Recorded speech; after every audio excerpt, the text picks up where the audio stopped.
Hi, I'm Tim. Welcome to Watchbox and another luxury watch unboxing.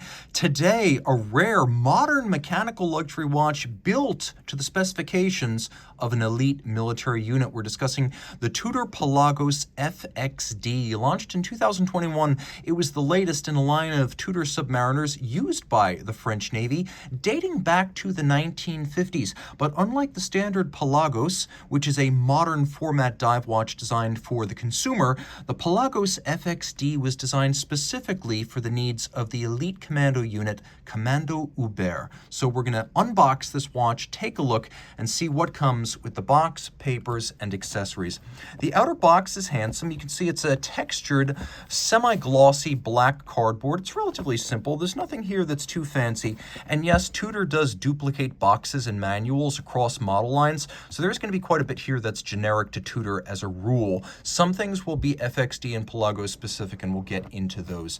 Pulling the upper cover off, we enter the inner space. There's a little styrofoam sleeve to prevent scratching. This wonderful inner box, now you can see it has the post-1968 Tudor Shield logo, not the older rose, and it's got a wonderful texture to it. While it's undoubtedly cardboard, it almost has the feel of a rubberized surface. It has a nice silky glide as you move your finger across its surface. You can also see that there's a little bit of a camber to the top.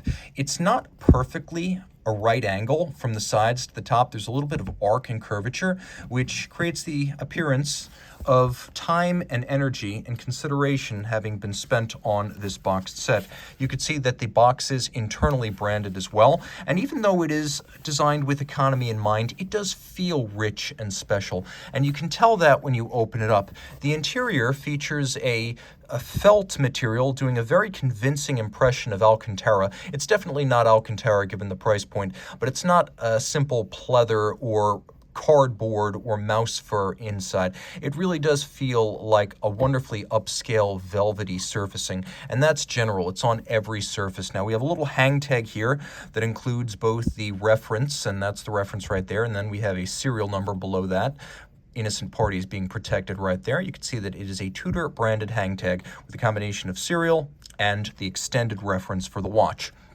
Now, the single most important accessory you're going to get with the Pelagos FXD is the secondary strap. The watch comes with a rubber strap, seen here, which looks like it might be textile at first glance because it has an embossed pattern, but then it does the real thing. Now, this is a textile strap. It's mostly blue. It's got a silver stripe down the center. It has its own separate buckle, which you can see right here in brushed titanium, and then it's actually secured using Velcro. So if you find you're in between sizes with the rubber strap, the Velcro is going to be a little bit bulkier on the wrist, but it gives you infinite range of adjustment. So let's take a quick look at the watch. The watch is special, and it's quite different from a standard Pelagos. We'll pull this up. You can see it comes on a little cushion. The cushion sits on top of some manuals and cards and booklets we'll talk about in a moment. The watch itself is fascinating.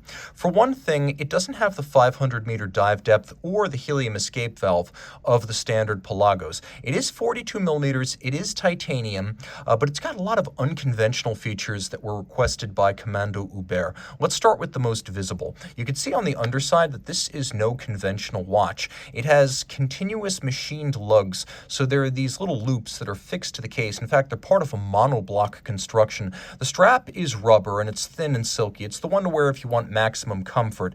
You can see that there is a pin buckle right here, a conventional pin buckle. And if you want to see what it looks like when it's on the textile strap, well, I have one right here for your viewing pleasure.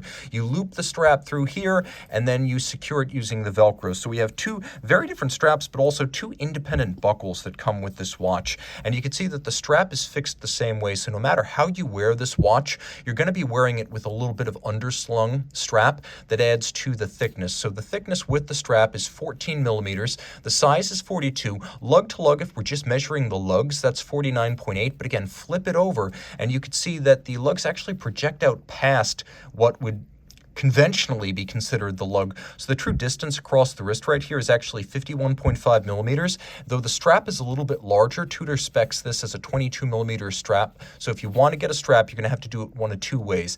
Get a Tudor OEM unit, sew it up the old-fashioned way around the lug, or have something custom cut so you can loop it through the lugs as they're constructed. Now, I mentioned that there is no helium escape valve on the flank, and you can see that's general. You can also see that it features a fully calibrated dive bezel. So rather than the conventional partially calibrated first 15 minutes and then increments of 5 minutes, here we get every increment to the greatest extent possible calibrated. So you have minute by minute a count, get this, down bezel. Most dive bezels count up, but this one counts down as a mission timer. Have I blown your mind? It gets weirder. Commando Hubert apparently doesn't care about the ISO 6425 because this is not a unidirectional bezel. This is a bi-directional bezel. It's there to time your mission and to quickly jump into place with a minimum of movement and effort. And yes, if you're wondering, it is still 120 click. It might be the only bi-directional 120 click diving bezel I can think of. The insert is matte ceramic, so highly scratch resistant. If you look carefully, you can see that what appear to be printed features on the dial are actually solid blocks of loom. The dial's matte. It features no date, which means it's different from the conventional Pelagos, which has a date at either 9 o'clock or 3 o'clock, depending on models. It does feature the 1968 to roughly mid-1970s snowflake style hands, so there are some homages to vintage Tudors here, as well as 1950s and 60s and 70s mil-spec Tudors built for the Marine Nationale. Now we have pointed crown guards, another vintage element. You can see the Tudor shield on the crown. It is a screw down. We have little bevels to remind us of the era when Tudor and Rolex shared hand-beveled cases. And this is interesting because you can see the Marine Nationale logo on the back. And you can see that it was founded in 1626, but then you can also see that it says MN22, and each year this changes. The original ones that came out last year said MN21. This is the 2022 model, so it says 22. Soon we will probably have 23s. Inside the case, Tudor MT5602. It's a no-date version of what you'd find in the standard Pelagos, automatic 70-hour power reserve chronometer. And it features a silicone anti-magnetic hairspring, free-sprung balance, full balance bridge, very, very tough. So that is the watch. And again, you get the watch with both of these straps, so I thought I would fit both and just showcase both of them to you. If you want wrist shots, go check out my extended review of this watch on both straps. Now, digging deeper into the boxed set, you can see that we have a couple of goodies hidden down below. We have the user's manual, and you can see it is extremely generic as it covers a whole range of watches. And if we want to see the Pelagos specifically, we'll turn to page 19. But when you get to page 19, you realize that this is not the FXD, as the first thing they tell you is that there is a helium escape valve, which the FXD does not have. Also, spoiler alert, you can't wear this watch on a bracelet because none is offered for that unique lug junction system. And so you can see there's a lot of generic information about setting and using various different models. Jumping into the warranty booklet, it is the definition of minimalist.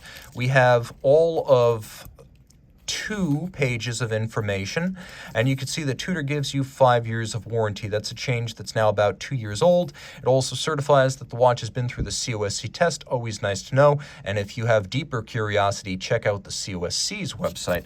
Finally, we have a Tudor International Guarantee card, which features a wonderful ghosted gloss-style half shield. It's actually quite attractive, even if it is rudimentary. It features a conventional dealer-signed date of activation. Then you have the model. This is the extended reference. Then you have the serial number. And as you can see, this is old school. It's not the magnetic strip electronic registration system you get with a Rolex.